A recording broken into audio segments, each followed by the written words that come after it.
family functions, or you go to like you can't even go to your wife's barbecue because the fact is the temptation. Sometimes what some people do is they bring your own food. They have to prep, because Yeah, I do. I bring my own food all the time. yeah, I'll eat anywhere. I don't care. yeah. And that's things that people say like, "What you bring that here for? We got all this food here." Say, "Nah, this is what I'm eating." Like also your family, like you still are talking to them. How do they feel about you? Your immediate family. As far as bodybuilding goes, Hmm. oh yeah, they think it's great. My Grammy's like my biggest supporter. She loves it. They think it's fantastic, because they knew me being a drug addict and not going anywhere with my life, and so they're very, very supportive. I think they were always supportive of me even when I was using. They cared, but it's just one more thing for them to be proud of me for. So, hmm Because you battle addiction, you come out stronger than you were before. Even though you're walking on stage, half butt naked and say, "Hey, that's my grandbaby up there." Say, "That's your grandbaby." Yeah, I kind of like her. It's like, it's just how it is. But here we get here a comment from my man KL, the one that says, "Who is someone in wellness do you admire, past or present?" So wellness been around for a good bit. It's still a new division. Do you follow any pro level competitors, or is anybody in just overall in bodybuilding that you're a fan of? yeah, Francelli. I forgot what her last name. Francelli, the world wellness competitor. She 3-time Miss uh, Olympia? Miss Olympia? I Yeah, believe so because I don't know that way because, like I said, I still trying to figure out. I'm mostly, still again, been a long time fan of women's fantastic. bodybuilding, and I'm still trying to get to a little bit of other divisions. But yeah, Yeah, I think that's who she and is. then I really want to throw a plug out to Autumn Cleveland. I follow her. So I actually followed her for, gosh, I can't even remember, probably as long as I've been working out. And I found her because of her story, and I would watch her videos, and I used to make videos back in like recovery. It reminded me very much of myself, and she's kind. I've reached out to her several times throughout the years. I remember I used to wear workout gloves, and I was like, oh, I wonder where she gets her workout gloves. And so I was like, I just would ask her on Instagram, and she responded, and then she gave me the link, and I was like, wow, that's really cool of her to take her time out. And so I followed her, and I purchased her posing courses. My entire team has used her posing courses. And I've been on a couple of her live questions. So I just really admire her as a competitor, and a person in general. So there's some other people, but can't think of who it is right now. I know that there's a lot. Like I said, there's a lot to this. Especially, like I said again, I follow certain people. I'm a fan of. So, like, especially as you know, I follow bodybuilders. Since, because how old are you now? Excuse me, if I ask. I will be 42 in August. God, I'm gonna be 50 in November. I I can tell you, it just when you get older, you realize some things. Especially, you get up in the morning. I got two bad knees like Stone Cold Steve Austin. It's tough, but yeah. Yeah. You remember when Stone Cold wear the straps around his? Yeah, Yeah. that's hot. Yeah, like you son bitch. So, yeah, I love that was like I used to say this. Excuse me, I used to say Stone Cold. I used to say Stone Cold, you my nigga. I said yeah, he was mad niggerish, and Stone Cold. But I've been thought about it for a long time, and I grew up around the tail end of the Arnold Schwarzenegger era, and then Yeah. Lee Haney and them, and then as I get to my pubescent age, like I keep saying, it's like truthfully, it's like people like Corey Everson and Bev Francis draw my interest. This was like I went to my first Spider-Man show a couple years ago, my first show, and I got to meet people like Alina Popa, who I've Mhm. been a fan of. She's beautiful lady, great physique. One lady, Annie Revicchio, she was classic women's bodybuilding back in the day, and I admire these ladies and the men in these sports. But like I said, more as I said again, I'm a personal, and I admire the women a little bit more because I'm a guy, I just can't help myself. But yeah, to find that right person. Like I've followed Arnold for a good bit. Her husband, I really follow him because he's a nut. that dude's a nut. I like some of his videos he posts with him and her together. And it's good that you find someone that inspires you and that gets you interested in. Your coach Ivana, she's helping you out in your process. There's a lot to the sport that a lot of people still don't understand, but it's about finding what works for you as an Yeah. athlete Mm-hmm. and how far you Mm-hmm. want to go. Because like I said, there's so much sacrifice you have to make. This is from my man, Kelly says, that's a long road from using substance to staying fit. Yeah, it's a long and a tough road. Also, this is from my man, Brooke Burrell says, Miss Camille, do you consider working out every day, every 4 hours, overworking myself? So, yeah, would you ever consider that? Is that like one thing is, what's your schedule like when you're working out? So I'm a morning person, and I like to get my workout in first thing. So I wake up about 4:30 every day, give or take. I eat breakfast, feed my dog, and then I'm at the gym anywhere from 5:30 to 6. And I would say um, I might, if I'm doing cardio, and it just kind of depends. Like this week, I decided to do a little extra cardio, so I added 30 minutes in of cardio a day. And then my weightlifting is anywhere from like 45 minutes to, depending on Saturdays, it seems like it takes a little bit longer. Those are like my coach and I, we do legs on that day. And so we kind of just, walk around and talk and stuff. But I would say a regular workout session is 45 minutes to an Mhm. hour. Yeah.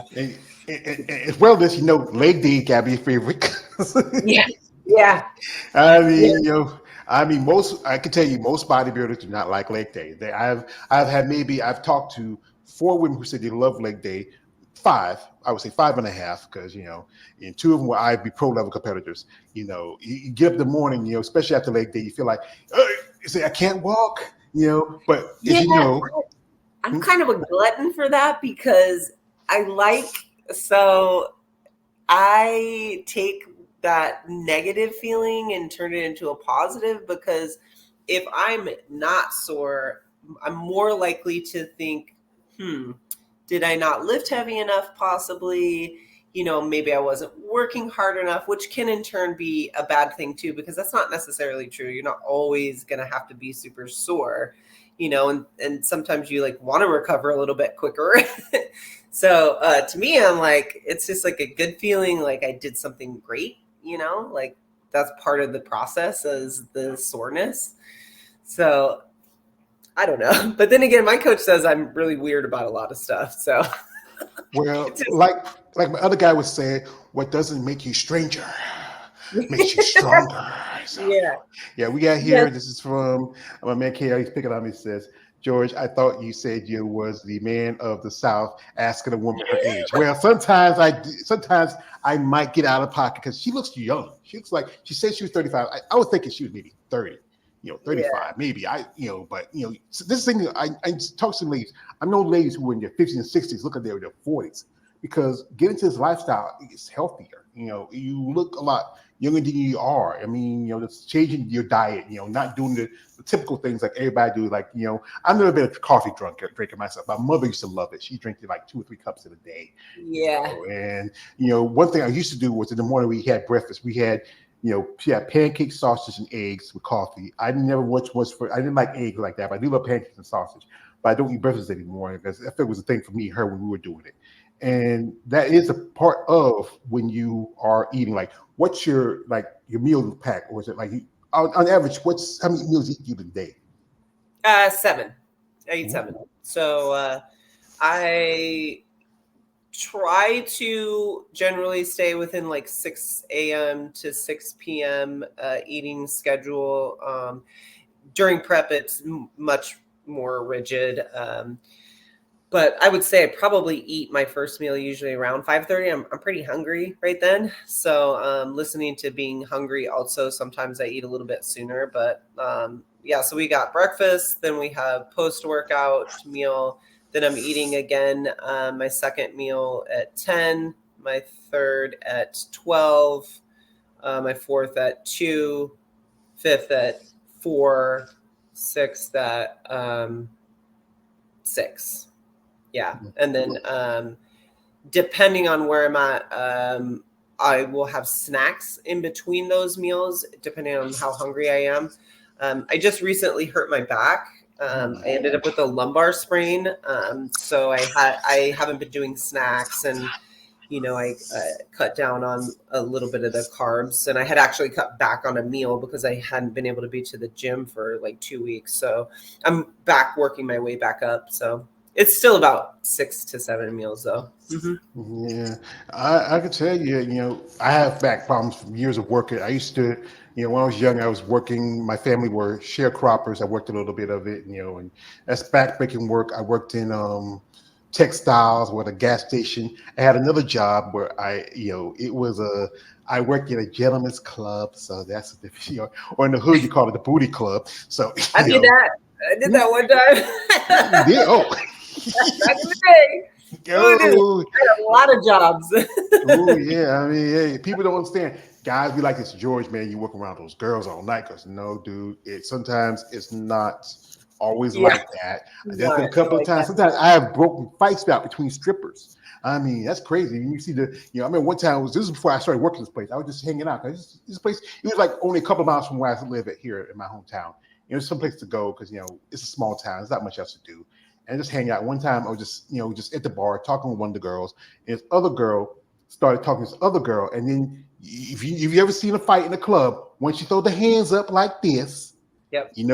Like how Kevin Hart says, it's about to go down. So yeah.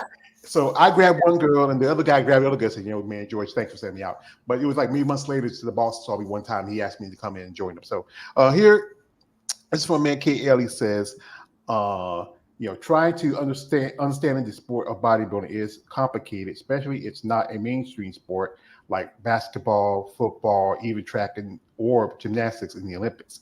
Yeah, because there's so much to this. Like one thing is judges, one thing that's factors. Because I talk about quite this often, how I just watched the Atlanta a show that's the Atlanta Pro. That's the Murray show. I saw Atlanta when she was at Savannah that year when she had that show. And lady who I did interview, Sheena Oleg, she took third. And then another lady who did an interview, and she did a show, the Share PR. She did a show a couple weeks ago in Portugal, and she took second. And that's the thing is, judges will have a different critique, especially you double dip. You're doing both bikini and wellness. When you do bikini, what was your place and what did the judges tell you? Yeah. So I got 1 first place, 1 second place, 1 third place, and a 4th, or maybe 2 thirds and a 4th, which was interesting. When I saw at that particular show who did win the first place, I thought it was interesting because I guess in my opinion, I would have picked someone different. I'm not sure. It does seem like it was a little, when I saw how I placed that drastically overall, I'm not sure what that was about. I also didn't care at that point because I had been on stage literally 10 times. It was so many times. By the time I was in there, I didn't even care what I got. I just wanted to stop. Yeah, it's really tough when it comes to the judges because you just don't know. You don't know what they're looking for. You're not sure what mood they're in. You're left ultimately up to the mercy of the judges. Sometimes they go real off key and you're like, I'm not sure what happened there, and sometimes it's like, it's on point. So yeah, and that's what's kind of cool about the sport too, in a way, is, and that's what's so different is like, you have sports where there's things that are technical, everybody does the same thing and you're rated on how well you do it. Right. And in bodybuilding, yeah, we all have a body, but it's like the muscles sit on there different. Posing is super important because we all have different imperfections. And so that's like such a key thing, is learning how to pose for your body. to present it in a way that's going to be the most attractive is a really interesting skill, so I don't know. Yeah, I mean, you're up against yourself really, and yeah, you compete in an open class where you compete against people from completely different heights and the way that muscle sits on the body. And some person could just enjoy like a shorter person and shorter looking muscles and think that that's the winner, And then you're going up against somebody who's taller and longer muscles, and I don't know, it's just kind of crazy. I think that's why, it's like, I think more divisions for women in bodybuilding compared to the men. If you look at, you have women's open bodybuilding, which the women are more larger,